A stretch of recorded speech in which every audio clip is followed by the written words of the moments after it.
എല്ലാവരും കരങ്ങളെ ഉയർത്തി സ്തുതിച്ചു.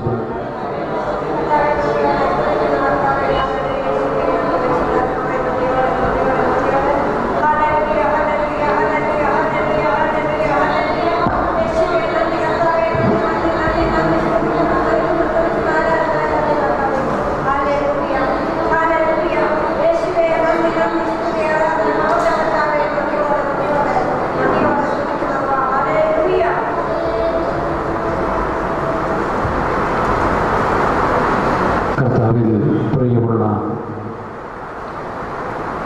കർത്താവിൻ്റെ മക്കളെ, ഇന്ന് ദൈവം നമുക്ക് അനുഗ്രഹിക്കപ്പെട്ട ഒരു ദിവസം തന്നിരിക്കുകയാണ്.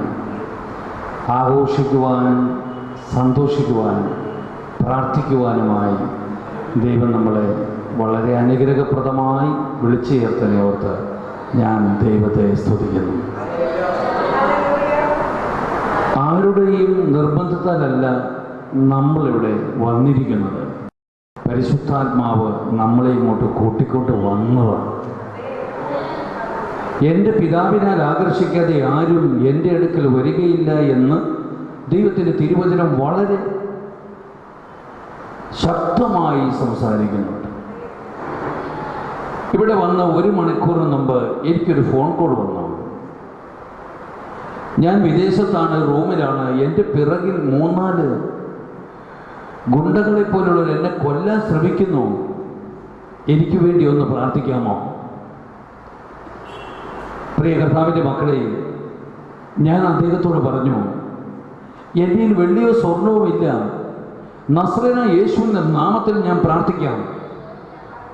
അത്ഭുതം എന്ന് പറയട്ടെ, ആ പ്രാർത്ഥന കഴിഞ്ഞപ്പോൾ അദ്ദേഹം എന്നോട് പറയുവാണ്, എൻ്റെ റൂമിലുണ്ടായിരുന്ന കള്ളന്മാരെ പോലെ ഉണ്ട് എന്ന് തോന്നിയ ആ ദുഷ്ടശക്തി എന്നെ വിട്ടുപോയിരിക്കുന്നു. 2 ദിവസമായി എൻ്റെ നാവ് ബന്ധിച്ചു കിടക്കുകയായിരുന്നു. പക്ഷെ ഈ പ്രാർത്ഥന കഴിഞ്ഞ ശേഷം എനിക്ക് ദൈവത്തെ സ്തുതിക്കാൻ പറ്റുന്നു. ഇന്നലെ രാത്രിയിൽ അമേരിക്കയിൽ നിന്ന് ഒരു ഫോൺ കോൾ വന്നു. എനിക്ക് ജലദോഷവും പനിയും ക്ഷീണവും തകർച്ചയുമാണ്. ശരീരം തളർന്നു പോകുന്നു, ശ്വാസം കിട്ടുന്നില്ല, നാവ് കുഴഞ്ഞു പോകുന്നു, ഒന്ന് പ്രാർത്ഥിക്കാമോ?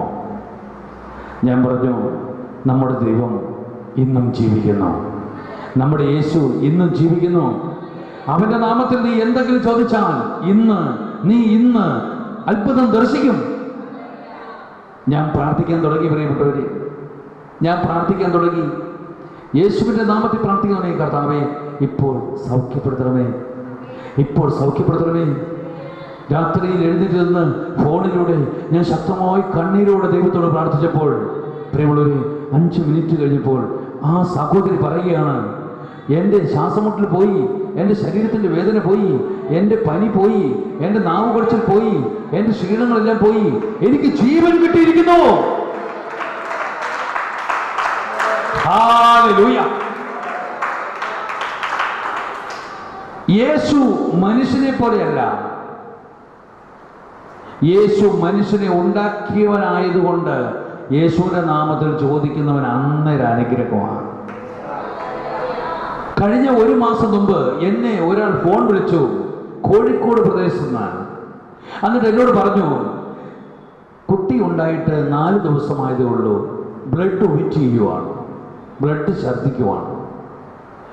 ഞാൻ പറഞ്ഞു, നിങ്ങളുടെ ആ കുഞ്ഞിനെ സൃഷ്ടിച്ചത് ദൈവമാണെങ്കിൽ നിങ്ങളുടെ കുഞ്ഞിൻ്റെ വായിലൂടെ ബ്ലഡ് വൊമിറ്റ് ചെയ്യുകയിൽ ഇന്നു മുതൽ പ്രാർത്ഥിക്കാം. യേശു ഇപ്പം കുട്ടിയെ സൗഖ്യപ്പെടുത്താൻ പോകുന്നുവെന്ന് ഞാൻ അവരോട് വാക്ക് കൊടുത്തിട്ട് യേശുവിൻ്റെ നാമത്തിൽ ഞാൻ പ്രാർത്ഥന തുടങ്ങി. കർത്താവേ, ആ കുഞ്ഞിനെ ഇപ്പോൾ സൗഖ്യപ്പെടുത്തണമേ എന്ന്. ഐസിയുവിലായിരുന്ന കുഞ്ഞ് ആ സമയം തന്നെ സൗഖ്യപ്പെടുകയും ഇന്നുവരെ പിന്നെ ഈ ബ്ലഡ് വൊമിറ്റ് ചെയ്തിട്ടില്ല. ഡോക്ടർക്ക് പോലും കണ്ടുപിടിക്കാൻ സാധിച്ചില്ല ഇതെങ്ങനെ സംഭവിച്ചു എന്ന്. യേശു വലിയവനാണ്. നിന്റെ കാര്യങ്ങൾ പരിഹരിക്കാൻ അവൻ മതിയായവനാണ്. Hallelujah, hallelujah, hallelujah, hallelujah, hallelujah, hallelujah, hallelujah. പൈശാചികമായി വലിയ ബന്ധനത്തിന് അടിമപ്പെട്ട പത്തനംതിട്ട വെച്ച് ഒരു സഹോദരിയെ കാണുവാനിട വന്നു. യേശുവിൻ്റെ നാമത്തിൽ പറഞ്ഞ അന്നൊരു അവൾ കിടന്ന് ചാടി മറിഞ്ഞ് ജനല് പൊട്ടിച്ച് വാക്കത്തിയെടുത്ത് ഉപദ്രവിച്ച് ശരീരം മുഴുവൻ പ്രശ്നമുണ്ടാക്കി കസേരയെല്ലാം വലിച്ചെറിഞ്ഞ് എന്നും പ്രശ്നമുണ്ടാക്കുന്ന ഒരു പെൺകുട്ടി സന്ധ്യപ്രാർത്ഥനയിൽ യേശുവിൻ്റെ നാമം പറഞ്ഞ് പാടിയാലും യേശുവിൻ്റെ നാമം പറഞ്ഞ് പ്രാർത്ഥിച്ചാലും അന്നേരം അവിടെ വെള്ളം വെക്കുക. പത്തനംതിട്ടയിൽ കഴിഞ്ഞ പ്രാവശ്യം പോയപ്പോൾ എനിക്ക് കാണുവാനിട വന്നു ആ സഹോദരിയെ. നിറഞ്ഞ സദസ്സിൽ കർത്താവിൻ്റെ നാമം മഹത്വപ്പെടുത്തുന്നതിനിടയിൽ പ്രവചനം കിട്ടി. ഇപ്പോൾ ഒന്ന് പ്രാർത്ഥിക്കണം, ഈ അടയാളമുള്ളവരെ എഴുന്നേൽപ്പിക്കണം. ഞാൻ ഈ അടയാളമുള്ളവരെ എഴുന്നേൽപ്പിച്ചു. അടുത്തോട്ട് വിളിക്കുമ്പോഴുണ്ടല്ലോ ഇവർ കിടന്നങ്ങ് പൊളയാൻ തുടങ്ങി, പാമ്പിങ്ങനെ എഴയുന്നത് പോലെ. യേശുവിന്റെ നാമത്തിൽ ഞാൻ പറഞ്ഞു, ഇതാ നിന്നെ ശാസിക്കുന്നു. ഈ സഹോദരിയെ പീഡിപ്പിക്കുന്ന ദുരാത്മാവേ കടന്നു പോകും. പ്രിയപ്പെട്ട, ഒരു 5 മിനിറ്റ് കഴിഞ്ഞപ്പോൾ അവിടെ കിടന്ന് പിടച്ച് കസേരയെല്ലാം തട്ടിമറിച്ചിട്ടൊന്ന് പിടച്ച് ശാന്തമായി അരമണിക്കൂർ കഴിഞ്ഞപ്പോൾ അവൾ എഴുന്നേറ്റു. ഇന്ന് വരെയും ആ പൈശാചി ബന്ധനം പിന്നെ ആ സഹോദരിക്ക് ഉണ്ടായിട്ടില്ല. യേശു ഇന്നും ജീവിക്കുന്നു. അവരൊരു ദൈവമായിട്ടിരിക്കാനല്ല, അത് അനുഭവിക്കാനുള്ള യോഗ്യതയും യേശു നമുക്ക് തന്നിരിക്കുന്നു. ഹല്ലേലൂയ. യേശുവിനെ അനുഗ്രഹിക്കാൻ മാത്രമേ അറിയത്തുള്ളൂ. അവൻ്റെ അടുത്ത് വരുന്ന ആരെയും അവൻ ഉപേക്ഷിക്കുകയില്ല. അവൻ വലിയ ഓഫർ നമുക്ക് തന്നിട്ടുണ്ട്. മാർക്കോസ് സുവിശേഷം 16-ാം അധ്യായം 16-ാം വചനത്തിൽ വളരെ വ്യക്തമായി രേഖപ്പെടുത്തുന്ന ഒരു ഓഫർ എന്താണെന്നറിയാമോ? നിങ്ങൾ വായിച്ചിട്ടുള്ളതാണ്. വിശ്വസിക്കുന്നവരുടെ കൂടെ അടയാളമുണ്ടാകും. യേശു ഇത് ചെയ്യും. വിശ്വസിക്കുന്നവന്റെ കൂടെ ഈ അടയാളം ഉണ്ടാകും. അവൻ പിശാചിനെ ബഹിഷ്കരിക്കും, രോഗിയെ സൗഖ്യപ്പെടുത്തും, മാരകമായി എന്ത് കുടിച്ചാലും ഉപദ്രവിക്കുകയില്ല. അവൻ രോഗിയുടെ മേൽ കൈകൾ വെച്ച് സൗഖ്യം കൊടുക്കും, സർപ്പത്തെ കയ്യിലെടുക്കും. എത്ര ശക്തമായ ഒരു വചനമാണ്! യേശുവിൽ വിശ്വസിക്കുന്ന ഒരു മനുഷ്യന് ഇത് ചെയ്യാൻ പറ്റും. മാനസിക രോഗിയുണ്ടോ? ഇപ്പൊ സൗഖ്യപ്പെടും. ക്യാൻസർ രോഗിയുണ്ടോ? ഇപ്പൊ സൗഖ്യപ്പെടും. കുഷ്ഠരോഗിയുണ്ടോ? ഇപ്പൊ സൗഖ്യപ്പെടും. ഓ, നിന്റെ ലിവർ പോയോ? നിന്റെ ഹാർട്ട് പോയോ? നിന്റെ കിഡ്നി പോയോ? സാരമില്ല, യേശു നിനക്ക് ഇന്ന് സൗഖ്യം തരും. ഇത് വെറും കണ്ടെത്തലല്ല, ഇത് ദൈവത്തിന്റെ നാമം വിശ്വസിക്കുന്നവർക്കുള്ള സമ്മാനമാണ്. അവൻ അർഹതപ്പെട്ടതാണ്. അവനത് ദൈവം അനുവദിച്ചു തന്നതാണ്. ആരെല്ലാം പ്രാപിക്കുന്നുവോ അവനത് കിട്ടും. സാമ്പത്തിക ഭാരത്തിൽ നിന്നും കടബാധ്യതയിൽ നിന്നും അവൻ രക്ഷിക്കും. കഴിഞ്ഞ ദിവസം എന്നെ ഒരു യുവാവ് ബോംബെയിൽ നിന്ന് വിളിച്ചു. എനിക്ക് സാമ്പത്തികമായി ഭയങ്കര ഭാരമാണ്, ഞാൻ ആത്മഹത്യ ചെയ്യാൻ പോവുകയാണ്, എത്ര രൂപ കടമുണ്ട് എന്ന് എൻ്റെ ഭാഷയിൽ ചോദിച്ചപ്പോൾ ആ യുവാവ് എന്നോട് പറഞ്ഞു, അതേ 40 കോടി രൂപ കടം. ആർക്കും അറിയത്തില്ല ഈ ഫ്ലാറ്റിൽ ഞാൻ മരിക്കാൻ പോകുന്നു. ഞാൻ യുവാവിനോട് പറഞ്ഞു, 40 കോടി എന്ന് പറയുന്ന ഒന്നുമില്ല, അത് ഈ ലോകത്തിന്റെ കാശാണ്. നിനക്ക് ഈ നിമിഷത്തിൽ ദൈവം 60 കോടി തരുമെന്ന് ഞാൻ പറഞ്ഞു. ഹല്ലേലൂയ പറഞ്ഞട്ടെ. 60 കോടി തരുമെന്ന് പറഞ്ഞു. അത്ഭുതം വരികട്ടെ. ഞാൻ യേശുവിന്റെ നാമത്തിൽ പ്രാർത്ഥിച്ചു, കർത്താവേ, ഈ 5 അപ്പവും 2 മീനും വർദ്ധിപ്പിക്കണമേ. നിന്റെ കയ്യിൽ എത്ര രൂപയുണ്ട്? വെറും 50 രൂപ പിടിച്ചുകൊണ്ട് അത്ര കോടിക്കണക്കിന് കടമുള്ളവന് വേണ്ടി ഞാൻ പ്രാർത്ഥിച്ചു. അവന് 10 ബിസിനസ് കിട്ടി. ഇപ്പോൾ അവൻ 1 രൂപ പോലും കടമില്ല. നിന്റെ കടങ്ങൾ വിട്ടാൻ യേശു നമുക്ക് വേണ്ടി മരിച്ചു. നിന്റെ പാപങ്ങളുടെ കടം വിട്ടാൻ യേശു നമുക്ക് വേണ്ടി മരിച്ചു. നീ രോഗിയായിരുന്നു, നിന്റെ രോഗം സൗഖ്യപ്പെടുവാൻ യേശു നമുക്ക് വേണ്ടി മരിച്ചു.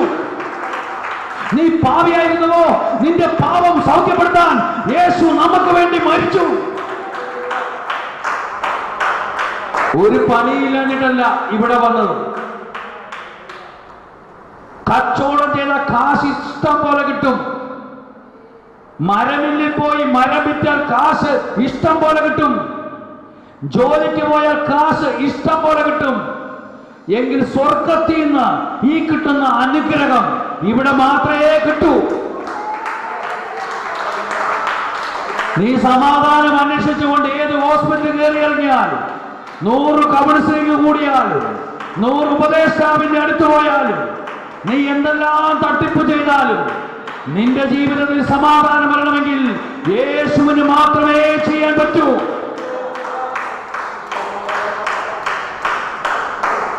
ഇവിടെയുള്ള നടുവേദനയുള്ളവരെ കർത്താവ് സൗഖ്യപ്പെടുത്തുന്നു. ഇവിടെ പെടലിക്ക് വേദനയുള്ളവർക്ക് കർത്താവ് സൗഖ്യം തരുന്നുണ്ട്. നീ പ്രാർത്ഥിച്ചാൽ നിനക്കിന്ന് വിട്ടുതരാം. ദൈവത്തിന്റെ വചനം ഇങ്ങനെ പറയുന്നു. മത്തായിയുടെ സുവിശേഷം 27-ാം അധ്യായം 50-ാമത്തെ വാക്യം. യേശു പിന്നെയും ഉറക്കെ നിലവിളിച്ചു, പ്രാണനെ വിട്ടു.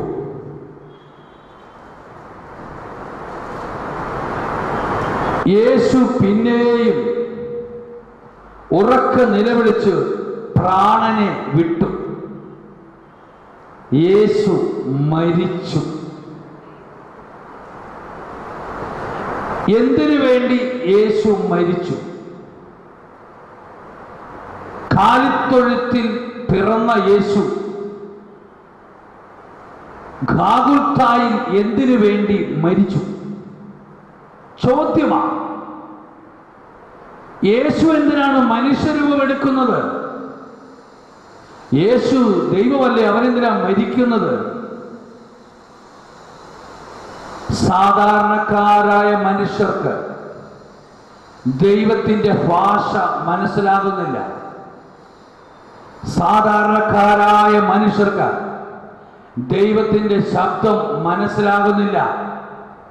അടയാളം കൊണ്ട് മാത്രം മനുഷ്യൻ മാറുകയില്ല എന്ന് ദൈവത്തിന് ബോധ്യപ്പെട്ടു. പ്രിയപ്പെട്ടവരെ, പ്രവാചകന്മാരിലൂടെ യേശു അനേകം വട്ടം സംസാരിച്ചു. മോശയിലൂടെ യേശു അനേകം വട്ടം സംസാരിച്ചു.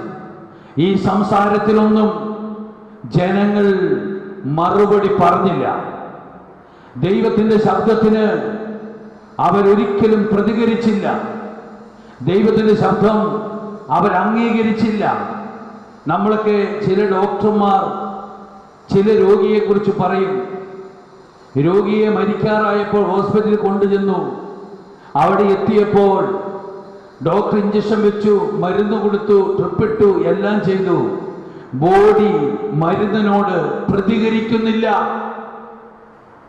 ദൈവമായ ദൈവം സംസാരിച്ചപ്പോ മനുഷ്യന് ദൈവത്തോട് ബഹുമാനമില്ല, ഭക്തിയില്ല, അവന് മനസ്സിലാകുന്നില്ല. എന്തെല്ലാം സംസാരിച്ചിട്ടും ജനത്തിന് മനസ്സിലാകാത്തത് കൊണ്ട്, ഒന്നടക്കം വഴിതെറ്റിപ്പോയത് കൊണ്ട്, ആദത്തിലൂടെ തുടങ്ങിയ, അബുവായിലൂടെ തുടങ്ങിയ പാപം പെറ്റുപെരുകി ഗോത്രങ്ങൾ കയറിയിറങ്ങി 12 ഗോത്രങ്ങളും കയറിയിറങ്ങി എത്തുമ്പോ യേശു കർത്താവിന്റെ വലിയ സ്വർഗത്തിന്റെ ആഗ്രഹം, ദൈവത്തിന്റെയും യഹോവയുടെയും കർത്താവിന്റെയും രാജാവിന്റെയും സ്വർഗത്തിന്റെ ആഗ്രഹമാണ്. യേശു ഭൂമിയിലേക്ക് വരണമെന്ന് യേശയ്യാ പ്രവാചകനിലൂടെയും സക്കറിയ പ്രവാചകനിലൂടെയും മിക്ക പ്രവാചകനിലൂടെയും ദാവീദിലൂടെയും ബന്ധപ്പെട്ട അനേകം പ്രവാചകന്മാരിലൂടെ യേശു ഈ ഭൂമിയിലേക്ക് വരുന്നു എന്നുള്ള സതുവാർത്ത പ്രവചന പുസ്തകങ്ങളിലൂടെ വളരെ കൃത്യമായി രേഖപ്പെടുത്തി വെച്ചതിന്റെ ചരിത്രം നിങ്ങൾ കേട്ടിട്ടുണ്ട്, വായിച്ചിട്ടുണ്ട്, പഠിച്ചിട്ടുണ്ട്. പ്രവാചകന്മാർ വർഷങ്ങൾക്ക് മുമ്പ് പറഞ്ഞ വാക്കിന്റെ പൂർത്തീകരണമാണ് യേശുവിന്റെ ജനനം. യേശു എന്തിനു വേണ്ടി ജനിച്ചു എന്ന് നിങ്ങളോട് പറയേണ്ടതില്ല. ഞാനും നിങ്ങൾ ചെയ്ത പാപങ്ങൾ മുഴുവൻ തെറ്റുകളും ക്ഷമിച്ചുകൊണ്ട് നിനക്കൊരു വിടുതൽ തരുവാനാണ് യേശു ഈ ഭൂമിയിലേക്ക് വന്നത് എന്നത് സത്യമാണ്. നിങ്ങൾ അലസരായി വീട്ടിലിരിക്കുമ്പോൾ ഓർക്കണം, യേശു പരസ്യജീവൻ ചെയ്തത് 3.5 വർഷക്കാലം മാത്രമാണ്. 3.5 വർഷക്കാലം പരസ്യജീവൻ ചെയ്ത യേശു ബാക്കിയുള്ള ദിവസം എന്തെടുക്കുകയായിരുന്നു? അതേ വളർത്തുപിതാവായ യൗസേപ്പിതാവിനോട് ചേർന്ന് അദ്ദേഹം കൂലിപ്പണി എന്നതുപോലെ ആശാരിപ്പണി എടുക്കുകയായിരുന്നു. കൂലിപ്പണി എടുത്തത് കൊണ്ട് ഒരു തെറ്റുമില്ല, ഒരു കുറവുമില്ല. അലസനായിരിക്കാതെ കൂലിപ്പണി എടുത്തുകൊണ്ട് നീയും ഞാനും ഈ ജോലി ചെയ്താൽ ഓർത്തുകൊള്ളുക പ്രിയപ്പെട്ടവരെ, 3.5 വർഷക്കാലത്ത് അന്തസ്സായ പരസ്യ ജീവിതത്തിൽ യേശു അത്ഭുതം ചെയ്തതുപോലെ നിന്നെയും എന്നെയും ഉപയോഗിച്ചുകൊണ്ട് യേശു വലിയ അത്ഭുതം ചെയ്യുക തന്നെ ചെയ്യും. ഇവിടെ വായിച്ച വചനം, യേശു ഉറക്കെ നിലവിളിച്ചു, പ്രാണനെ വിട്ടു, യേശു മരിച്ചു എന്നുള്ളതാണ്. തിരുവചന ഭാഗങ്ങൾ പരിശോധിക്കാമെങ്കിൽ എന്നേക്കാൾ കൂടുതൽ ദൈവത്തിന്റെ വചനം അറിയാവുന്ന ദൈവത്തിന്റെ മക്കളെ, അഭിഷക്തന്മാരെ, പ്രവാചകന്മാരെ, ക്രിസ്ത്യാനികളെ, എനിക്ക് നിങ്ങളോട് പറയുവാനുള്ള ഒരേ സദ്വാർത്ത ഇത് മാത്രമേ ഉള്ളൂ. യേശു മരിച്ചു. ആ സമയത്ത് എന്റെ ഭാരവും പാപവും കയറി ചുമന്നുകൊണ്ടാണ് യേശു ഗാഗുൽത്തായിൽ മരിച്ചത്. നിങ്ങൾ പാപം ചെയ്തിട്ടുണ്ട്, നിങ്ങൾ തെറ്റ് ചെയ്തിട്ടുണ്ട്, നിങ്ങൾക്ക് വീഴ്ച സംഭവിച്ചിട്ടുണ്ട്. എങ്കിൽ കർത്താവായ യേശു നമ്മുടെ വീഴ്ചകളും ഭാരങ്ങളും ജനകോടികളുടെ മുഴുവൻ പാപങ്ങളും ചുമന്ന് അവൻ ഗാഗുൽത്തായിലെ കുരിശിൽ മരിച്ചു എന്ന യാഥാർത്ഥ്യം തിരിച്ചറിയുമ്പോൾ എന്റെ പാപങ്ങൾക്ക് കൂടിയും യേശു മരിച്ചു. യേശു മരിച്ചപ്പോൾ എന്ത് സംഭവിച്ചു എന്ന് നോക്കാം.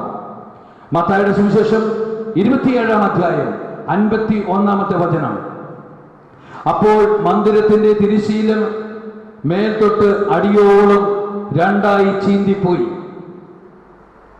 ദേവാലയത്തിന്റെ തിരശ്ശീല കീറിപ്പോയി. യേശുവിന്റെ മരണം, പ്രാർത്ഥനയ്ക്കുള്ള സ്റ്റൈല് മാറി. ദൈവം മാപ്പ് കൊടുക്കാത്ത ദൈവമെന്ന് പഴയ നിയമത്തിൽ എഴുതി വച്ചിരിക്കുന്നു. ശിക്ഷിക്കുന്ന ദൈവമെന്ന് പഴയ നിയമത്തിൽ എഴുതി വച്ചിരിക്കുന്നു. കൊല്ലുന്ന ദൈവമെന്ന് പഴയ നിയമത്തിൽ എഴുതി വച്ചിരിക്കുന്നു. പ്രിയപ്പെട്ടവരെ, പ്രവാചകന്മാർ തകർത്തു. ദൈവം അനേകരെ ശിക്ഷിച്ചു. ദൈവം അനേകരെ തകർത്തു. ഫറവോയെ വെള്ളത്തിൽ മുക്കി തകർത്ത് കളഞ്ഞു.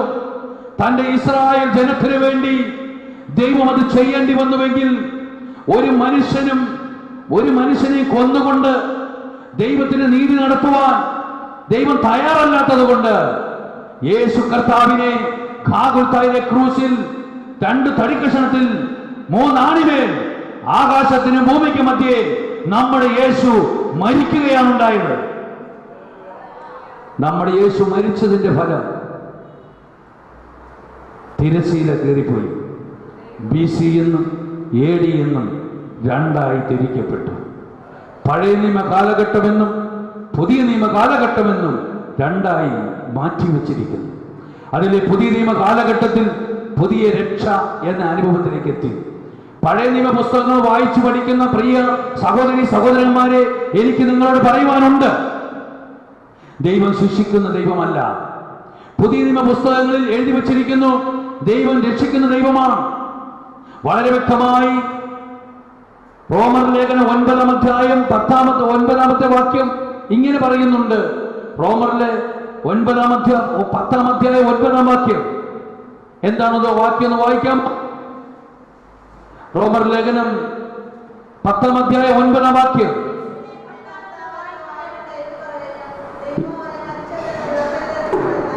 യേശുവിനെ കർത്താവ് ഏറ്റു പറഞ്ഞാൽ, ദൈവം അവരെ മരിച്ചവരെ ഉയർപ്പിച്ചു എന്ന് വിശ്വസിക്കുകയും ചെയ്താൽ നീ രക്ഷ പ്രാപിക്കും എന്നാണ് അവിടെ എഴുതി വച്ചിരിക്കുന്നത്.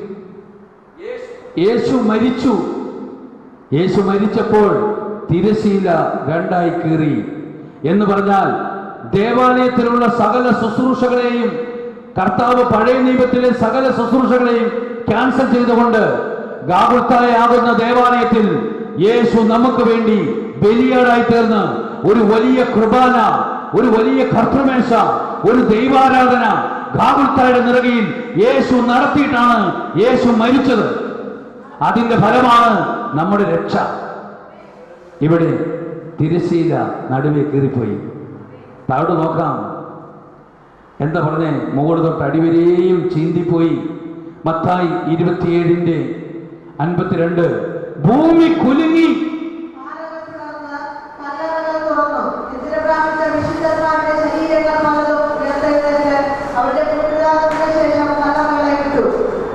കണ്ടോ? ഭൂമി കുലുങ്ങി.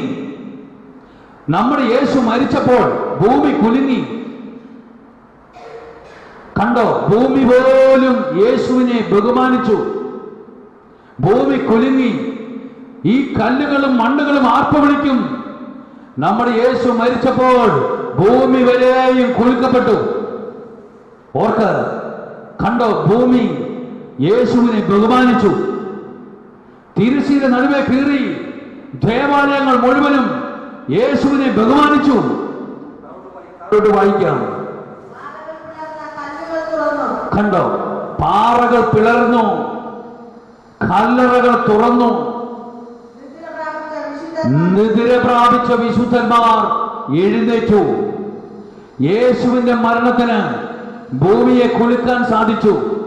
യേശുവിന്റെ മരണത്തിന് ഒരു പാറയെ പിളർക്കാൻ സാധിച്ചു. യേശുവിന്റെ മരണത്തിന് ഇത് അടക്കപ്പെട്ട കല്ലറകൾ തുറക്കാൻ സാധിച്ചു. ഇതാണ് യേശുവിന്റെ മരണത്തിന്റെ പ്രത്യേകത. എന്നെ പോലെ നിന്നെ പോലെ 100 മരിച്ചാലും ഒരു കല്ല് പോലും കുലുങ്ങുകയില്ല. എന്നെ പോലെയും നിന്നെ പോലെയുമുള്ള 800 കോടി ഒന്നിച്ചു മരിച്ചാലും ഇവിടെ കുറച്ച് സ്മെല്ലുണ്ടാകുമെന്നല്ലാതെ ഇവിടെ ഒരു കുലുക്കവും ഉണ്ടാകാൻ പോകുന്നില്ല.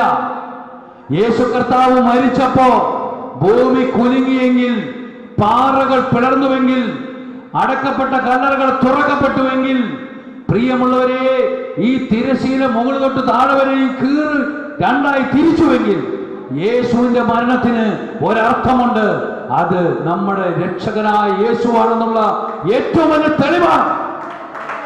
ഈ ഭൂമിയിൽ എത്രയോ വിശുദ്ധന്മാർ മരിച്ചു, എത്രയോ അധികാരികൾ മരിച്ചു, എത്രയോ നേതാക്കന്മാർ മരിച്ചു. പത്രത്തിൽ ഫോട്ടോയുണ്ട്.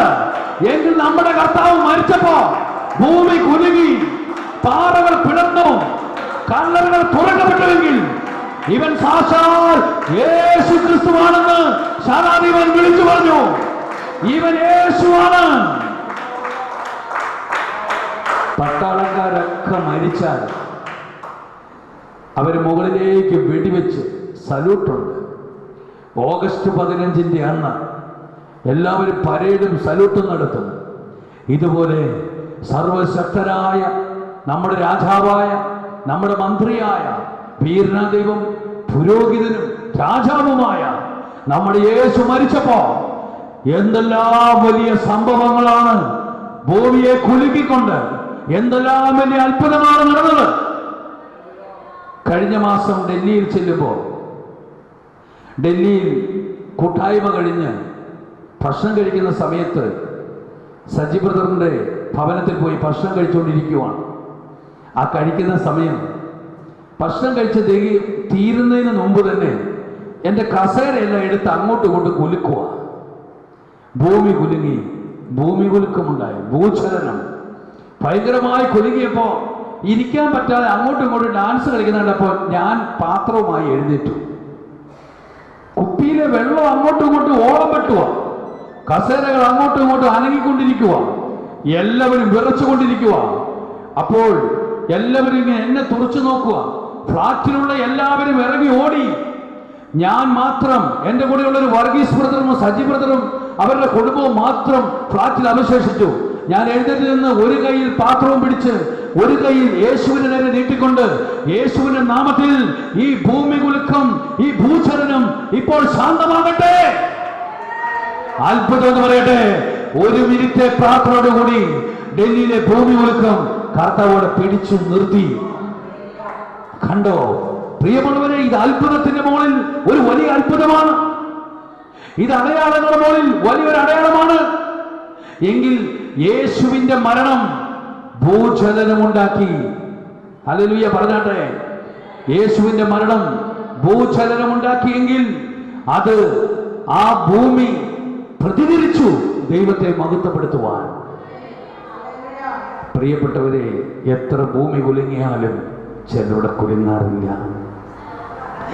എത്ര ഭൂമി കുലുങ്ങിയാലും ഞാൻ കുലുങ്ങയില്ലെന്ന് പറഞ്ഞവർ എൻ്റെ അടുത്തുണ്ട്, എനിക്കറിയാം. കണ്ണൂർ ജില്ലയിലുള്ള കോഴിപ്പള്ളിയിലുള്ള ഒരു സഹോദരൻ എൻ്റെ കൗൺസിലിങ്ങും പ്രാർത്ഥനയൊക്കെ കൂടി മദ്യപാനമൊക്കെ നിർത്തിയായിരുന്നു. അന്നൊരു ഈസ്റ്റർ ഞായറാഴ്ചയാകുന്ന, എല്ലാവരും ആഘോഷിക്കുന്ന ഒരു ഞായറാഴ്ച ദിവസം ആ മദ്യക്കുപ്പി വീണ്ടും അദ്ദേഹം തിരിച്ചെടുത്തു. അദ്ദേഹം തിരിച്ചെടുത്തിട്ട് എന്നോട് പറഞ്ഞു, എന്റെ ആത്മാവിനെ ഞാൻ സജിയുടെ കരങ്ങളിൽ തരുക, പ്രാർത്ഥിച്ചതിനൊക്കെ ഒത്തിരി നന്ദി എന്ന്. എങ്കിൽ പ്രിയപ്പെട്ടവരെ, ഞാൻ അദ്ദേഹത്തിന് അതേ കൈവച്ചിട്ട് പറഞ്ഞു, നീ ഇന്ന് വരെ കുടിച്ചത്, നീ ഇന്ന് വരെ കുടിക്കാതെ ഇരുന്നതും ഇപ്പൊ കുടിച്ചതും, ആദ്യം ആത്മാവ് നയിച്ചു, ഇപ്പോൾ ദുരാത്മാവ് നയിച്ചു. എങ്കിൽ നിന്നോട് ഉപദേശിച്ചൊരു കാര്യമില്ലാത്തത് കൊണ്ട് നിന്റെ ഉള്ളിൽ ഒരുത്തനുണ്ട്, അവനോട് എനിക്ക് ചിലത് ചോദിക്കാനും പറയാനും ഉണ്ട്. യേശുവിന്റെ നാമത്തിൽ ഈ മദ്യം കുടിപ്പിക്കുന്ന പിശാചേ ഇറങ്ങിപ്പോന്ന് ഞാൻ പറഞ്ഞു. യേശു എന്നെ കൊണ്ട് പറയിപ്പിച്ചുവെങ്കിൽ പിശാച് ഇറങ്ങിപ്പോയി. ഇന്ന് അദ്ദേഹം കുടിച്ചിട്ടേയില്ല, ഇന്ന് വരെയും. കൊല്ലം 30 പ്രിയപ്പെട്ടവരെ, മദ്യം തൊട്ടിട്ട് പിശാചിനെ ഇറക്കിവിടാൻ, മദ്യപാനത്തെ ഇറക്കിവിടാൻ, കുടുംബ വഴക്കിനെ ഇറക്കിവിടാൻ, ശാപങ്ങളെ ഇറക്കിവിടാൻ, മദ്യത്തിന്റെ വലിയ ലഹരിയിൽ ഉണ്ടാകുന്ന കോലങ്ങളെ അഴിച്ചുവിടാൻ, മാറ്റുവാൻ, കുടുംബ വഴക്ക്, ഡൈവോഴ്സിലേക്ക് എത്തിരിക്കുന്ന കുടുംബ ജീവിതങ്ങൾ എന്നും പ്രശ്നമാണ്, എന്നും തകർച്ചയാണ്, എന്നും വഴക്കാണ്, എന്നും പിണക്കമാണ്, എന്നും തല്ലാണ്. എങ്കിൽ അതഴിച്ചുവിടുവാൻ ഈ യേശു നമുക്ക് വേണ്ടി മരിച്ചത് കൊണ്ട് അതിനൊരു ഉത്തരവുണ്ട്, അതിനൊരു ഉത്തരവുണ്ട്. മരിച്ച യേശു കല്ലറയിൽ ഒതുങ്ങി നിന്നില്ല. 3-ാം ദിവസം കല്ലറ ചവിട്ടി പൊളിച്ച് അവൻ പുറത്തു വന്നത് എന്നെയും നിന്നെയും രക്ഷിക്കാൻ. ആ മദ്യപാനം നിർത്തി, പിന്നെ ഇന്ന് വരെ കുടിച്ചിട്ടില്ല. ഞാൻ പത്തനംതിട്ടയിൽ ഒരു പ്രോഗ്രാമിന് പോയപ്പോ ചന്ദനപ്പള്ളി ഒറ്റത്തേക്കെന്ന പ്രദേശത്ത് വെച്ച് എല്ലാ ദിവസവും മരിക്കാൻ പോകുന്ന ഒരു യുവാവിനെ കണ്ടു. എല്ലാ ദിവസവും കയറെടുത്ത് മരിക്കാൻ പോകും. വീട്ടിലും മദ്യം, പുറത്തും മദ്യം, അകത്തും മദ്യം, മൊത്തം മദ്യമാണ്. വഴക്ക് മാത്രമേ ഉള്ളൂ. അദ്ദേഹത്തെ എന്റെ അടുത്ത് പ്രേയറിന് വേണ്ടി കൊണ്ടുവന്നു. ഞാൻ കൈവച്ചിട്ട് പറഞ്ഞു, യേശുവിന്റെ നാമത്തിൽ എനിക്ക് നിനക്കൊന്നും തരുവാനില്ല, നിന്നിലുള്ള ബന്ധത്തെ ഞാൻ അഴിക്കുന്നു. മദ്യപാനി, നീ ഇപ്പോൾ സൗഖ്യപ്പെട്. പിശാചെ, ഇവനെ കൊണ്ട് ആത്മഹത്യ ചെയ്യാൻ വേണ്ടി നയിക്കുന്ന പിശാചെ, ഇവനെ വിട്ടുപോ. കൽപ്പിച്ച് പ്രാർത്ഥിച്ചിട്ട് ഞാനിങ്ങ് പോന്നു. ഇന്ന് 3-ാം മാസമാണ്, ഇതുവരെ കുടിച്ചിട്ടില്ല, ഇതുവരെ ആത്മഹത്യ ചെയ്തിട്ടില്ല. മദ്യകുപ്പി പാടെ ഉപേക്ഷിച്ചത് എന്റെ മിടുക്കല്ല, ഈ ക്രിസ്തു മരിച്ചത് കൊണ്ട് അതിന്റെ മിടുക്കാണ്. അവൻ കല്ലറയിൽ ഒതുങ്ങി നിന്നില്ല, അവൻ എഴുന്നേറ്റത് കൊണ്ട് ആ മദ്യപാനിക്ക് ഒരു വിടുതലുണ്ടായി. എന്നെ ശ്രമിക്കുന്ന കർത്താവിന്റെ മക്കളെ, നിങ്ങളെ നശിപ്പിക്കാനല്ല യേശു വന്നത്. നിങ്ങളുടെ തകർച്ചയുടെ കാരണം യേശുവല്ല, നിങ്ങളുടെ തകർച്ചയുടെ കാരണം പിശാചാണ്. അതിനെ നേരിടുവാൻ നീ എന്തു ചെയ്യണം? എനിക്ക് വേണ്ടി മരിച്ച് കല്ലറയിൽ അടക്കപ്പെട്ട് ഉത്ഥാനം ചെയ്ത യേശുവിന്റെ നാമത്തിൽ ദുഷ്ട പിശാചിനെ നീ ഓടിച്ചാൽ ഇന്ന് നിന്റെ കുടുംബത്തിൽ സമാധാനവും സന്തോഷവും അനുഗ്രഹവും സമ്പത്തും ആത്മീയമായ എല്ലാ അഭിവൃദ്ധിയും നിനക്ക് ലഭിക്കും. നിനക്ക് ലഭിക്കും. നിനക്ക് അർഹതപ്പെട്ടതാ, നിനക്ക് ദൈവം തന്നതാ, നീ അത് പ്രാപിക്കണം. ഇത് യേശുവിന്റെ ആഗ്രഹമാണ്. ഹല്ലേലൂയ പറഞ്ഞാട്ടെ. ദൈവത്തിന്റെ ആഗ്രഹമാണ്, അതിന് നമ്മൾ സഹകരിക്കണം. യേശുവിന്റെ മരണം ഇത്രയും കൂടെ എല്ലാം അത്ഭുതങ്ങൾ ചെയ്തു എന്ന് നിങ്ങൾ കണ്ടില്ലേ? കണ്ടു. എങ്കിൽ നമുക്ക് അതിനോട് ബന്ധപ്പെട്ട് ഒരു സംഭവമുണ്ട്. അതിൽ താഴോട്ടുള്ള ദൈവവചനം ഒന്ന് വായിച്ച 53.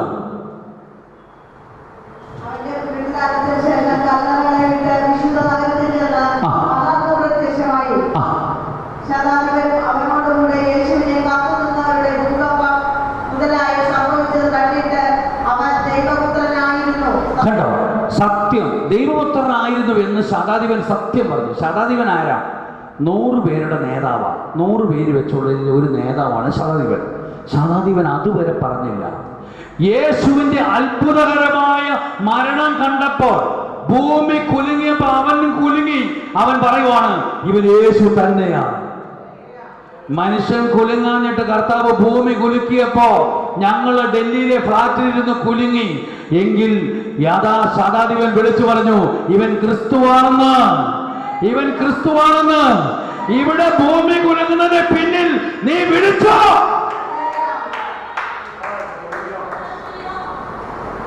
നിന്നെ രക്ഷിക്കുന്ന ഒരു യേശുവുണ്ട്. നിന്റെ ജീവിതം കുലുങ്ങുന്നത് നിന്റെ ജീവിതത്തിൽ യേശു മരിച്ചതുകൊണ്ടാണ്. ഹല്ലേലൂയ. യേശു നിന്റെ ഹൃദയത്തിൽ മരിച്ചാൽ നിന്റെ ജീവിതം കുലുങ്ങും, നിന്റെ കുടുംബം കുലുങ്ങും, നിന്റെ വ്യക്തി ജീവിതം കുലുങ്ങും, പിളരും, പാറ പിളരും.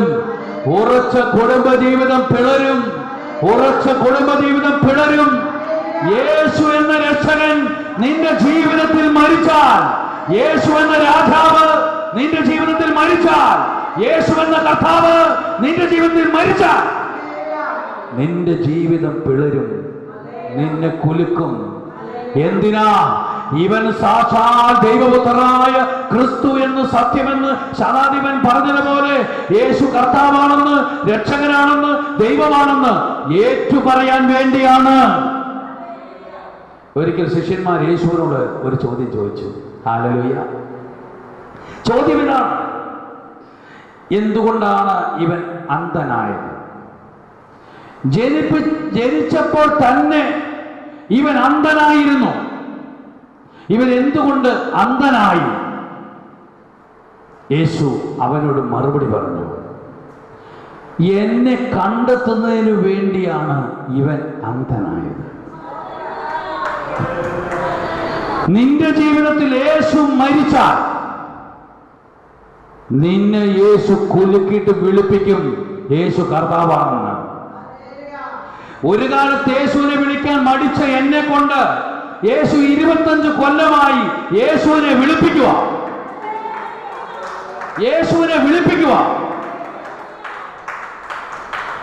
എന്റെ ജീവിതത്തിൽ യേശു മരിച്ചത് കൊണ്ടാണ് ഞാൻ യേശുവിനെ കണ്ടുമുട്ടിയത്.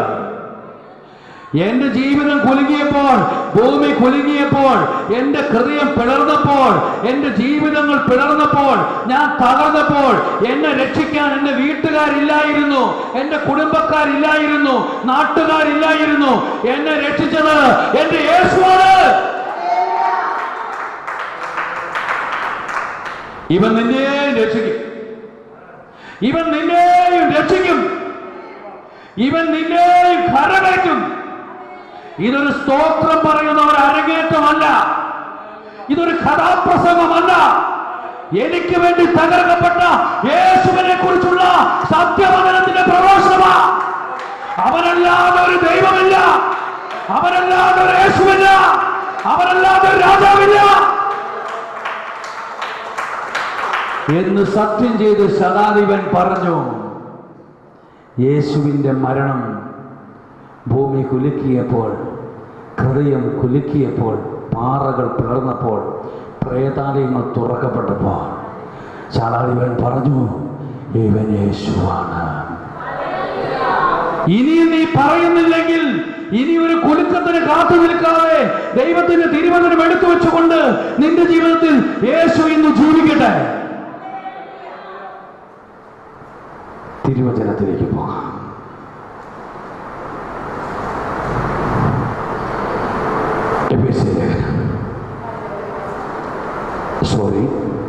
തീത്തോസിന്റെ പുസ്തകം 2-ാം അധ്യായം, തീത്തോസിന് എഴുതിയ ലേഖനം 2-ാം അധ്യായം 14-ാമത്തെ വചനം.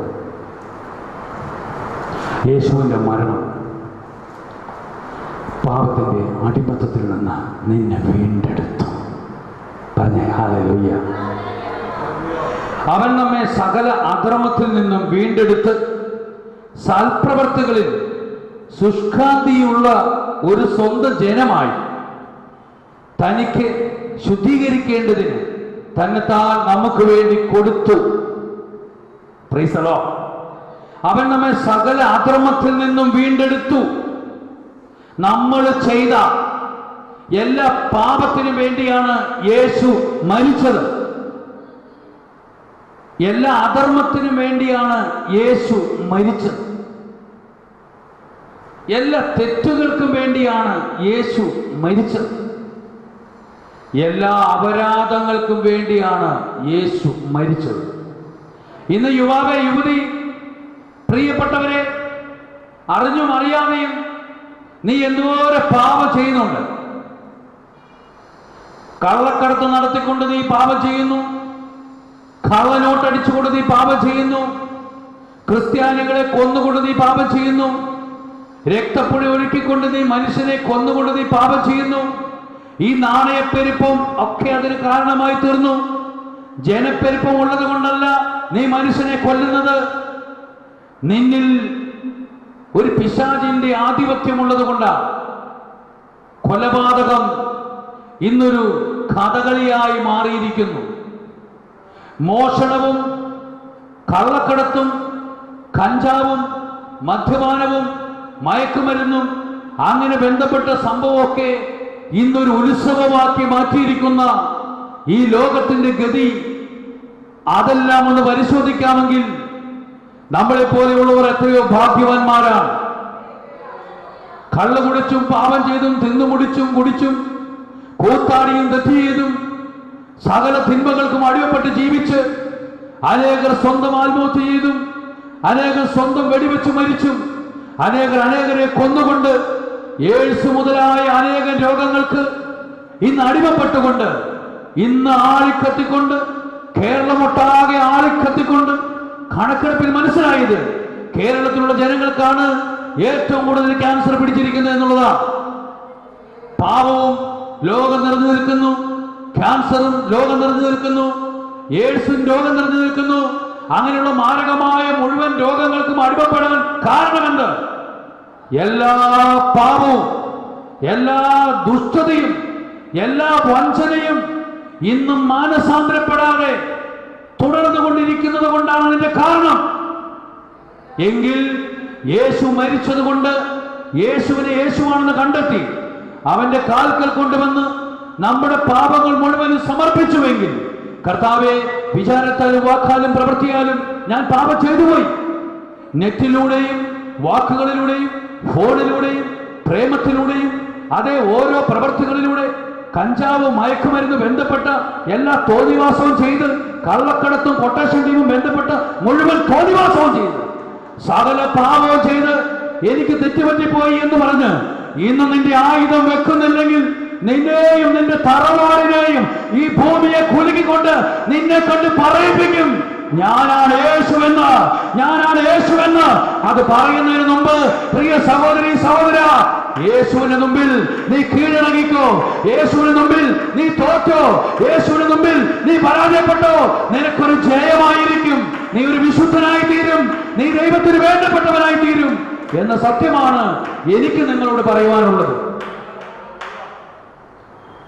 സകല അധർമ്മത്തിൽ നിന്നും നിന്നെ രക്ഷിക്കാനാ യേശു മരിച്ചത്.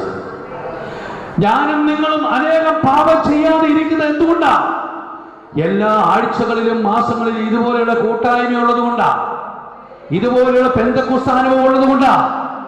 ഇതുപോലെയുള്ള കൂട്ടായ്മകളിൽ വളരുന്ന മനുഷ്യൻ എങ്ങനെ മദ്യം കുടിക്കും, എങ്ങനെ പാപം ചെയ്യും, എങ്ങനെ തിന്മ പ്രവർത്തിക്കാൻ സാധിക്കുകയല്ല പ്രിയപ്പെട്ടവരെ.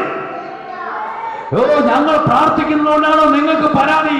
ഞങ്ങൾ പ്രാർത്ഥിക്കുന്നതുകൊണ്ടാണ് പ്രിയ സഹോദരി സഹോദര നിന്റെ വീട്ടിലെ പ്രശ്നം വരെ തീരുന്നത്, ഇവിടെയുള്ള കുലുക്കങ്ങൾ മുഴുവൻ മാറുന്നത്. സുനാമി 3 വന്നാലും കുലുങ്ങാത്തവർ ഇനിയും ഇല്ലേ? അവരും കുലുങ്ങാൻ പോകുന്നേ ഉള്ളൂ. അതുകൊണ്ട് സഹോദര സഹോദരി, എനിക്ക് ലോകത്തോടും ഈ കൂട്ടായ്മയോടും പറയാനുള്ളത്, യേശുവല്ലാതെ വേറൊരു ദൈവം നമുക്കില്ല. നമ്മുടെ അധർമ്മം പൊറുക്കുവാൻ വേറെ ആരുമില്ല. നമ്മുടെ അധർമ്മം പൊറുക്കുവാൻ, നമ്മുടെ പാപം പൊറുക്കുവാൻ യേശു ഗാഗുൽത്തായിൽ നമുക്ക് വേണ്ടി മരിച്ചിരിക്കുന്നു. ആരെല്ലാം അത് വിശ്വാസത്തോടെ ഏറ്റെടുക്കുന്നുവോ അവൻ രക്ഷ പ്രാപിക്കും, അവൻ വിശുദ്ധനെന്ന് വിളിക്കപ്പെടും, അവൻ രാജകീയ പുരോഹിത ഗണമെന്ന് വിളിക്കപ്പെടും. ഇത് മിശിഹായുടെ ചരിത്രമാണ്, ഇത് ക്രിസ്ത്യാനിയുടെ ചരിത്രമാണ്. ഇത് അതെ, അവിടെ അന്ന് പാപം ചെയ്ത, അന്ന് അവിടെ തകർക്കപ്പെട്ട, അന്ന് അവിടെ ഉപേക്ഷിക്കപ്പെട്ട ഒരു ആദത്തിന്റെയും ഹവ്വായുടെയും ചരിത്രമല്ല. ഇത് യേശുവിന്റെ മരണത്തോടു കൂടി നമുക്ക് കിട്ടിയ ഒരു രക്ഷയുടെ ചരിത്രമാണ്. ഇവിടെ നമ്മുടെ അധർമ്മങ്ങൾ മുഴുവനും യേശു ക്ഷമിച്ചു. Hallelujah, hallelujah. അതുകൊണ്ട് പുറപ്പാട് പുസ്തകം 3:7 പറയുന്നു, എന്റെ ദൈവത്തിന്റെ ജനമെന്നാണ് ഈ അധർമ്മങ്ങൾ ക്ഷമിക്കപ്പെട്ടവരെ വിളിച്ചത്. ഹല്ലേലൂയ. എന്റെ ദൈവത്തിന്റെ ജനം. പുറപ്പാട് പുസ്തകം 19:5 പറയുന്നു, അത് പ്രത്യേക സമ്പത്താണ് അവര്. അധർമ്മങ്ങളും പാപങ്ങളും മോചിക്കപ്പെട്ടവര് പ്രത്യേക സമ്പത്താണ്. ആവർത്തന പുസ്തകം 4:6 പറയുന്നു, ജ്ഞാനവും വിവേകവുമുള്ള എന്റെ ജനം. പാപം ക്ഷമിക്കപ്പെട്ട ജനത്തോട് പറയുകയാണ്, ജനത്തെക്കുറിച്ച് യേശു പറയുവാണ്, പാപം, അതെ, ജ്ഞാനവും വിവേകവുമുള്ള എന്റെ ജനം. വീണ്ടും ആവർത്തന പുസ്തകം 4:20 പറയുന്നു, അവകാശമുള്ള എന്റെ ജനം. ആവർത്തന പുസ്തകം 7:6 പറയുന്നു, അതെ, വിശ്വാസമുള്ള എന്റെ ജനം. അതുപോലെ തന്നെ പറയുന്നു, അതെ, യേശയ്യാവ് 44:7, അതെ അതെ പുതിയ ജനമെന്നാണ് പറയുന്നത്. എങ്കിൽ ആവർത്തന പുസ്തകം 7:6 വിശുദ്ധ ജനം. ആവർത്തന പുസ്തകം 4:20 അതെ അവകാശമുള്ള ജനം. ആവർത്തന പുസ്തകം 4:6 ജ്ഞാനവും വിവേകവുമുള്ള ജനം. അതെ പുറപ്പാട് പുസ്തകം 19:5 പ്രത്യേക സമ്പത്താണ് ഇവര്. അതെ പുറപ്പാട് പുസ്തകം 3:7 എന്റെ ദൈവത്തിന്റെ ജനം എന്ന് എഴുതിയിരിക്കുന്നു. അധർമ്മങ്ങൾ ക്ഷമിക്കപ്പെട്ട, പാപങ്ങൾ ക്ഷമിക്കപ്പെട്ട, വിശുദ്ധീകരിക്കപ്പെട്ട, പാപം ചെയ്യാൻ തോന്നാതെ പരിശുദ്ധാത്മാവിനെ നയിക്കപ്പെടുന്ന എല്ലാവരെയും വിശുദ്ധ ജനമെന്നും ദൈവത്തിന്റെ സമ്പത്തെന്നും വിവേകവും ജ്ഞാനവുമുള്ള ദൈവജനമെന്നും അവകാശമുള്ള ജനമെന്നും വിശുദ്ധ ജനമെന്നും സ്വന്തം ജനമെന്നും ദൈവം വിളിച്ചിരിക്കുന്നു. പാപം ചെയ്യാൻ എങ്ങനെ നമുക്ക് തോന്നും? 24 മണിക്കൂറും ദൈവവചനം പറഞ്ഞുകൊണ്ടും പ്രാർത്ഥിച്ചുകൊണ്ടും കൗൺസിലിംഗ് കൊടുത്തുകൊണ്ടും അനേകരുടെ ഹൃദയങ്ങളിലെ ദുഃഖങ്ങൾ കേട്ട് വേദനകൾ കേട്ട് ഈ ദൈവത്തിന്റെ വചനം പഠിപ്പിക്കുന്ന നമുക്ക് പാപം ചെയ്യാൻ പറ്റുമോ? പറ്റിയല്ല. കാരണം യേശു ദൈവമാണെന്ന് തിരിച്ചറിഞ്ഞു, ഞാൻ ആരാണെന്ന് തിരിച്ചറിഞ്ഞു. ഹല്ലേലൂയ. പാപം ചെയ്യുന്ന ആരാണ്?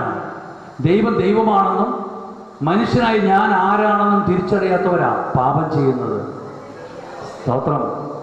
ഹല്ലേലൂയ. പത്രോസ് ഒരിക്കൽ യേശുവിനോട് ചോദിച്ചു, ഞാൻ എത്ര തവണ ക്ഷമിക്കണം? 770 490 പ്രാവശ്യം ക്ഷമിക്കണം ഒരു കാര്യത്തിന് വേണ്ടി. പറഞ്ഞ ഹല്ലേലൂയ. 490 പ്രാവശ്യം ഒറ്റ വാക്ക് ക്ഷമിക്കണമെങ്കിൽ 24 × 490 ഇത്ര തവണ വേണം ഒരു ദിവസത്തെ ക്ഷമ. അധർമ്മങ്ങൾ ക്ഷമിക്കപ്പെട്ടുവെങ്കിൽ ഇതൊരു അനുഗ്രഹമാണ്. നിങ്ങൾക്കറിയാം, നിങ്ങൾക്ക് എല്ലാവർക്കും അറിയാവുന്ന ഒരു സംഭവമാണ്. ഒരാൾ മരിച്ചാൽ അവരെ ശവപ്പെട്ടിയിലിടും. ശവപ്പെട്ടിയിൽ നല്ല ആദ്യം അളവെടുക്കുന്നു, അളവെടുത്ത് ശവപ്പെട്ടി ഉണ്ടാക്കുന്നു, ആളെ കുളിപ്പിക്കുന്നു, ആൾക്ക് ഡ്രസ്സ് അടിക്കുന്നു, ആളെ പൗഡർ അടിക്കുന്നു, ഷൂസ് ഇടിക്കുന്നു, ഡ്രസ്സ് ഇടിക്കുന്നു, എന്നിട്ട് അദ്ദേഹത്തെ പെട്ടിക്കകത്ത് കിടക്കുന്നു. ഒരു 10-20 ചെറുപ്പക്കാർ എന്തെല്ലാം ബഹളമാണ് ഇവിടെ നടത്തുന്നത് അറിയാമോ? ഒരാൾ തല പിടിക്കുന്നു, ഒരാൾ കാല് പിടിക്കുന്നു, ഒരാൾ നീളം പോരെന്ന് പറയുന്നു, ഒരാൾ പെട്ടി പോരെന്ന് പറയുന്നു, ഒരാൾ ഡ്രസ്സ് അണിയിച്ച് പോരെന്ന് പറയുന്നു, ഒരാൾ ഷൂവിന് വലിപ്പമില്ലെന്ന് പറയുന്നു, ഒരാൾ കുളിപ്പിച്ച് ശരിയല്ലെന്ന് പറയുന്നു, ഒരാൾ സ്പ്രേയെല്ലാം അടിക്കാൻ പറയുന്നു. ഇങ്ങനെ എന്തെല്ലാം അദ്ദേഹത്തെ അങ്ങോട്ട് തിരിക്കുന്നു, ഇങ്ങോട്ട് തിരിക്കുന്നു, തലവെണ്ണ വെക്കുന്നു, തലവെണ്ണ എടുക്കുന്നു. എന്ത് ചെയ്താലും അദ്ദേഹം മിണ്ടുന്നില്ല, പ്രതികരിക്കുന്നില്ല. അദ്ദേഹത്തിന് പരാതിയില്ല. എന്തുകൊണ്ടാ? അദ്ദേഹം മരിച്ചു. നിന്റെ അധർമ്മവും പാപം ചെയ്യുന്ന സ്വഭാവവും ക്രിസ്തുവിൽ മരിച്ചുവെങ്കിൽ നീ പ്രതികരിക്കുകയില്ല. 770 പ്രാവശ്യം നീ ക്ഷമിക്കും. മനുഷ്യരിലേക്ക് നോക്കരുത്, ദൈവത്തിലേക്ക് നോക്കണം. ക്ഷമിക്കാൻ പറ്റുമെന്ന് ഒരാൾ എന്നോട് ചോദിച്ചു. ഞാൻ സത്യസന്ധനായ ഒരു മനുഷ്യനാണ്, ഞാൻ ഒരു പാപവും ചെയ്തിട്ടില്ല. എൻ്റെ ഭാര്യ ഒരാളുടെ കൂടെ പോയി, എന്തു കാരണത്താല എനിക്ക് അവളോട് ക്ഷമിക്കാൻ പറ്റുമോ? ഞാൻ പറഞ്ഞു ക്ഷമിക്കാൻ പറ്റും. ഇനി അവളൊന്ന് സ്വീകരിക്കാൻ പറ്റുമോ? ദൈവവചന പ്രകാരം കല്യാണം കെട്ടിച്ച ഒരാൾ പരസംഗം നിമിത്തം മാത്രമേ അവരെ ഉപേക്ഷിക്കാൻ പാടുള്ളൂ. നീ അവളെ സ്വീകരിച്ചാലും തെറ്റില്ല, സ്വീകരിച്ചില്ലേലും തെറ്റില്ലെന്ന് ഞാൻ പറഞ്ഞു പ്രൈസമാണ്. അതെങ്ങനെയാ അങ്ങനെ പറയുന്നത്? ഞാൻ പറഞ്ഞു, നീ പരിശുദ്ധാത്മാവുള്ളവനാ. നീ ചെയ്ത മുഴുവൻ പാവവും ദൈവം വെറുതെ ക്ഷമിച്ചതാണ്. അവള് ചെയ്ത പാവവും ദൈവം ക്ഷമിക്കാൻ തയ്യാറാണ്. അങ്ങനെയാണെങ്കിൽ നീ ആത്മീയമായി വളർന്ന ഒരു വ്യക്തി ആയതുകൊണ്ട് നീ 770 പ്രാവശ്യം ക്ഷമിക്കണം. 490 പ്രാവശ്യം നീ ക്ഷമിക്കണം. ഞാൻ പറഞ്ഞു കൊടുത്തു. ആ യുവാവ് ആ പെൺകുട്ടിയെ തിരിച്ചു വിളിച്ചുകൊണ്ട് വന്നു. അവളെ നല്ലൊരു വചനം പഠിപ്പിച്ചു. ഇപ്പൊ അവള് നല്ല സുവിശേഷ പ്രവർത്തകയാണ്. നല്ല സുവിശേഷ പ്രവർത്തകയാണ്. ഇവിടെ ഒരു പ്രശ്നം എല്ലാവരും വലുതാക്കും. മരുമകൾ അനങ്ങിയ കുറ്റം, അമ്മായിയപ്പനും അമ്മായിമ്മയും ഇളകിയ കുറ്റം, മകൻ അനങ്ങിയ കുറ്റം, കുറവ് മാത്രം കണ്ടുപിടിച്ച് ഒരു വലിയ ചുമട് ഉണ്ടാക്കല ഇന്നത്തെ കാർന്നോമാരുടെ ജോലി. ഇന്നത്തെ മരുമക്കളുടെ യുവതിവാക്കന്മാരുടെ ദമ്പതികളുടെ ജോലി അവർക്ക് പണിയുണ്ടാക്കല. ആരോട് ചോദിച്ചാലും വീട്ടിലെ കുറ്റം പറയാനേ സമയമുള്ളൂ. എങ്കിൽ പ്രിയ കർത്താവിൻ്റെ മക്കളെ, അവരുള്ളത് കൊണ്ടാ നീ ഉണ്ടായതെന്ന് നീ യാതൊരു സംശയവുമില്ല. അങ്ങനെയാണെങ്കിൽ യേശു കർത്താവിലേക്ക് നോക്കി നിന്റെ അധർമ്മങ്ങൾ ക്ഷമിച്ച ഈ ദൈവത്തിൽ വിശ്വസിച്ചുകൊണ്ട് നീ പ്രാർത്ഥിച്ചാൽ അവരുടെ വലിയ പ്രശ്നം വരെ ചെറുതാകും. ഇവിടെ പ്രാർത്ഥിക്കേണ്ടത് ഈ പ്രശ്നം വലുതാക്കാനല്ല നിന്നെ കർത്താവ് വീണ്ടും ജനിപ്പിച്ചത്. യേശു കാവൽത്തായിൽ മരിച്ചത് പ്രശ്നങ്ങൾ വലുതാക്കാനല്ല, പ്രശ്നങ്ങൾ ചെറുതാക്കാൻ. നിന്റെയൊക്കെ കുടുംബത്തിലെ ചെറിയ പ്രശ്നങ്ങൾ തോണ്ടി വലുതാക്കുന്നത് പാപം. യേശു നിനക്ക് വേണ്ടി 70 പ്രാവശ്യം ഗാഗുൽത്തായിൽ വിളിച്ചു പറഞ്ഞു, പിതാവേ, ഇവർ ചെയ്തത് ഇന്നതെന്ന് അറിയാൻ ഇവരോട് ക്ഷമിക്കണമേ എന്ന് അവൻ വിളിച്ചു പറഞ്ഞുവെങ്കിൽ നിനക്കും ഇതുപോലെയുള്ള പ്രാർത്ഥനകൾ വിളിച്ചു പറഞ്ഞാൽ അവർ നിന്നെ ഇത് ദൈവത്തിൽ നിന്ന് വന്ന ഒരു പുരുഷനാണെന്ന് പറയാൻ ഇടവരും. അതുകൊണ്ട് ക്ഷമ വളരെ അത്യാവശ്യമാണ്. നിന്റെ പ്രശ്നം തീരാത്തത് തന്നെ നീ പ്രശ്നം ഉണ്ടാക്കാൻ ഉണ്ടായതാ, നീ പ്രശ്നം വലുതാക്കാൻ ഉണ്ടായതാ. എങ്കിൽ പ്രശ്നം മാറ്റാനുള്ളവരിലേക്ക് നിന്റെ പ്രശ്നം അവിടെ വെച്ചിട്ട് അവന് ഹല്ലേലൂയ പറഞ്ഞാൽ നിന്റെ പ്രശ്നം തീരും.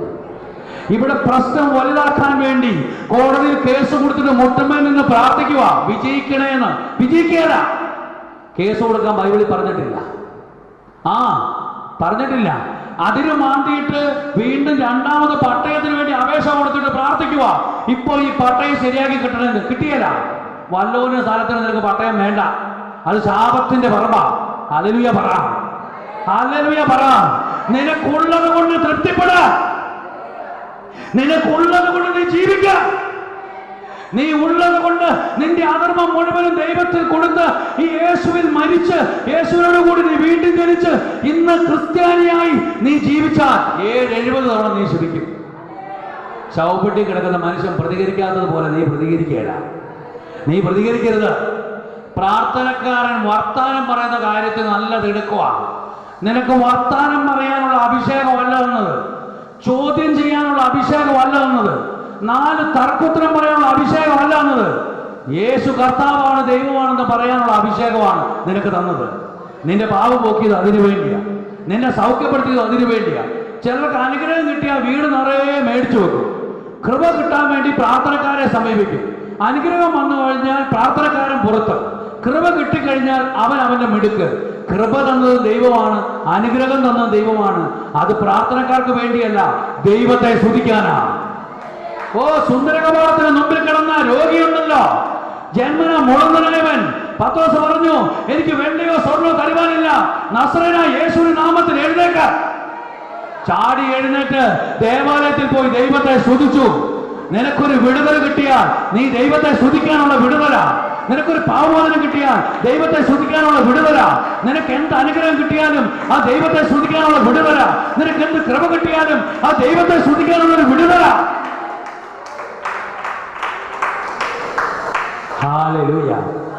എഴുന്നേറ്റ് നിന്ന് ഒരു പാട്ട് പാടി കർത്താവിനെ മഹത്വപ്പെടുത്താം. ഹല്ലേലൂയ. കരങ്ങൾ തട്ടി കർത്താവിനെ സ്തുതിക്കാം. Hallelujah, hallelujah, hallelujah, hallelujah, hallelujah. അഭിഷേകം ഇറങ്ങി വരട്ടെ, അഭിഷേകം ഇറങ്ങി വരട്ടെ, അഭിഷേകം ഇറങ്ങി വരട്ടെ. കർത്താവേ, കർത്താവേ, ഈ സമയം അങ്ങേ മഹത്വപ്പെടുത്തുകയാണ് കർത്താവ്. ഇതാ ഈ മക്കൾ, അത് കർത്താവ് ഞങ്ങൾക്ക് വേണ്ടി മരിച്ചു, അവൻ ഞങ്ങൾക്ക് വേണ്ടി മരിച്ചു, അത് ഞങ്ങളുടെ പാപങ്ങൾക്ക് വേണ്ടി മരിച്ചു. കല്ലറയിൽ ഒതുങ്ങി നിന്നില്ല, അവൻ ഉയർത്തെഴുന്നേറ്റത് ഞങ്ങളുടെ പാപങ്ങൾക്ക് വേണ്ടിയാണ്. ഞങ്ങളെ എഴുന്നേൽപ്പിക്കുവാനാണ്. അവൻ സ്വർഗത്തിലേക്ക് പ്രവേശിച്ചു പോലെ കർത്താവെ, ഞങ്ങൾ ഓരോരുത്തരും നിത്യതയിൽ എത്തുവാൻ ഞങ്ങളെ വീണ്ടും ജനിപ്പിച്ച് ദൈവത്തിന് വേണ്ട പൈതലായി, കർത്താവിന്റെ മക്കളായി, കർത്താവിന് ഇഷ്ടമുള്ള മക്കളായി ഞങ്ങളെ തീർക്കണമേ. കരങ്ങൾ തട്ടി കർത്താവിനെ ആരാധിക്കാം.